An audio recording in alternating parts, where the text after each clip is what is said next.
और इसीलिए उसने साबू को जेरी को मारने के लिए भेजा था। पुलिस इंस्पेक्टर रेजी ये भी कहता है कि कल इंदू की सगाई होने वाली है। ये सुनकर जोजे बहुत ज्यादा हैरान हो गया था और वो फैसला करता है कि जेरी की शादी वो इंदू से करवा के रहेगा। पुलिस इंस्पेक्टर जेरी का फोन निकालता है और इंदू का नंबर निकालने की कोशिश करता है, लेकिन उसके फोन में इंदू के नाम से बहुत सारे नंबर सेव थे। बहुत ढूंढने के बाद उन्हें पता चलता है कि कौन सी असली इंदू है। अगली सुबह हम इंदू को देखते हैं जिसके घर में उसकी सगाई की तैयारी चल रही थी, लेकिन इंदू फैसला करती है कि वो सगाई नहीं करेगी और वो सिर्फ जेरी के साथ ही शादी करेगी। तभी वहाँ पर जोजे पहुँच जाता है और नायर को समझाता है कि जेरी और इंदू आपस में प्यार करते हैं और उन दोनों की ही शादी करवानी चाहिए। कहती है कि वो उसे चेन्नई जाने वाली किसी बस में बैठा देने के लिए और वो चेन्नई चली जाएगी क्योंकि इंदू चेन्नई में जॉब करती है। जोजे इंदू को चेन्नई वाले बस में बैठा देता है और वहाँ से अपने घर के लिए निकल पड़ता है, लेकिन घर पहुँचने से पहले वो देखता है कि उसके घर के सामने बहुत सारी लाइट चमक रही थी। तभी उसकी माँ का फोन आता है और उसकी माँ उसे कहती है कि हमारे घर में पुलिस आई है और इंदू के बारे में पूछताछ कर रही है। उसकी माँ जोजे को बताती है कि इंदू को सही सलामत उसके घर छोड़ आने के लिए, तभी वो जोजे को घर आने देगी।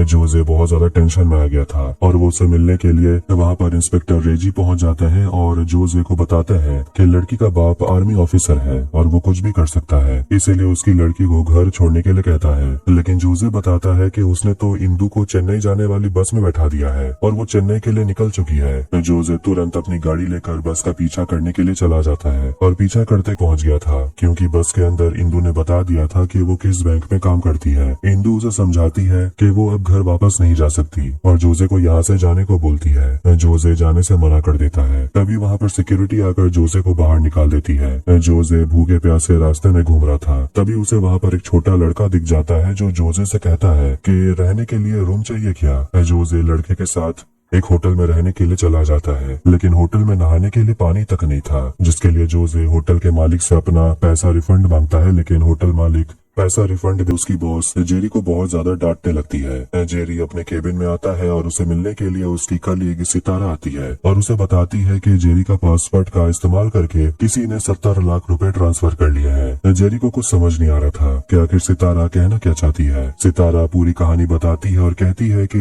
एक दिन वेंकटेश अपनी बीवी के साथ हमारे ब्रांच में आया था और उसके पिता का अकाउंट हमारे ब्रांच में था और ये बात उन लोगों को नहीं पता थी और उनके पिता के अकाउंट से 70 लाख रुपए किसी और अकाउंट में ट्रांसफर हुए हैं और ये उनके मोबाइल में मैसेज आया हुआ था। मैसेज को देखकर सितारा कंप्लेंट फाइल कर लेती है, लेकिन जेरी को बताती है कि ये 70 लाख रुपए तुम्हारे पासवर्ड का इस्तेमाल करके हुआ था। जेरी को कुछ समझ नहीं आ रहा था कि ऐसा कैसे हो सकता है। जेरी अपने सिस्टम से जितने भी वहाँ पर सितारा आती है और जेरी को लेकर वहाँ से चली जाती है। दोनों अकेले में मिलते हैं और जेरी सितारा को समझाता है कि हमारे बैंक में तकरीबन 10 करोड़ रुपए मेरे पासवर्ड से ट्रांसफर किए गए हैं और ये सारे अकाउंट इनएक्टिव अकाउंट है, मतलब कि ये सारे अकाउंट चालू नहीं है और इन्हीं सब अकाउंट में सारा पैसा ट्रांसफर हुआ है और ये काम कोई बैंक का इंटरनल आदमी ही कर सकता है। इधर हम विंसेंट को देखते हैं जो पार्टी के सीनियर मिनिस्टर से मिलने के लिए आता है और उनके 24 एमएलए को अपने बॉस के साथ ज्वाइन करने को बोलता है, लेकिन वो मिनिस्टर बताता है कि हमारे 24 एमएलए दो पार्टी के अंदर आते हैं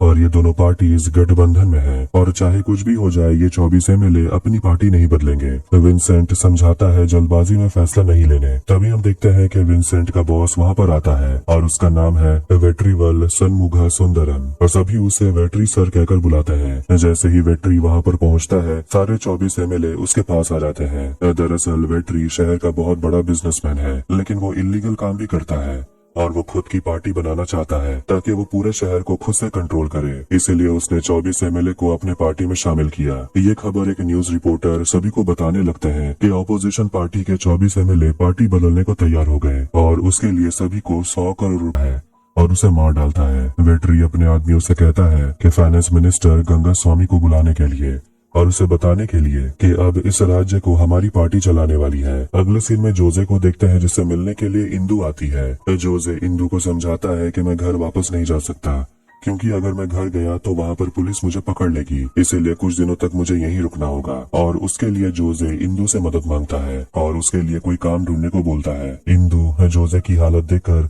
उसे अपने कस्टमर एंड्रयू के पास लेकर चली जाती है जिसका शोरूम था। इंदू एंड्रयू को जोजे के बारे में बताती है और उसे काम दिलवाने के लिए कहती है। एंड्रयू जोजे को ड्राइवर की नौकरी के लिए रख लेता है और अगर ड्राइविंग अच्छी रहेगी तो उसे अच्छी सैलरी भी मिलेगी। फिर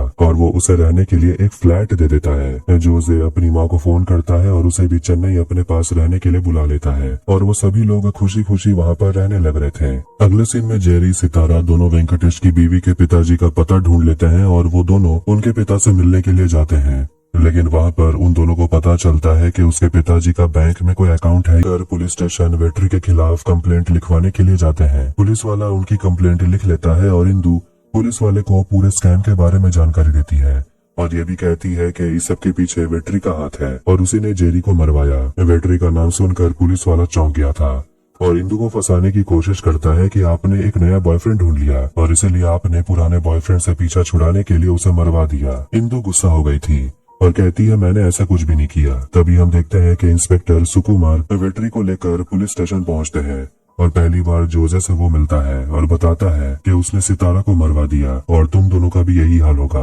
ये कहकर वेट्री वहाँ से चला जाता है। सारे तो बताती है कि जोसे के पास प्लान बी भी है। तभी हम देखते हैं कि जोसे वेट्री के ठिकाने पे पहुंच जाता है और वेट्री को वो बताता है कि 1 घंटे पहले तुम्हारे चल रहे इसी स्कैम के बारे में चीफ मिनिस्टर को बता दिया गया है और उसने अपने सारे पुलिस फोर्स को एंड्रू के पास भेज दिया होगा, जिससे कि जोसे की फैमिली बच गई है। जोसे जानबूझकर वेट्री के आदमियों को एंड्रू के पास भेजा था ताकि पुलिस वाले वहां पहुंचकर उन लोगों को गिरफ्तार कर सके। ये सुनकर वेट्री शॉक्ड हो गया था। तभी वहां पर वेट्री अपने सारे गुंडे को बुलाता है और जोसे के ऊपर हम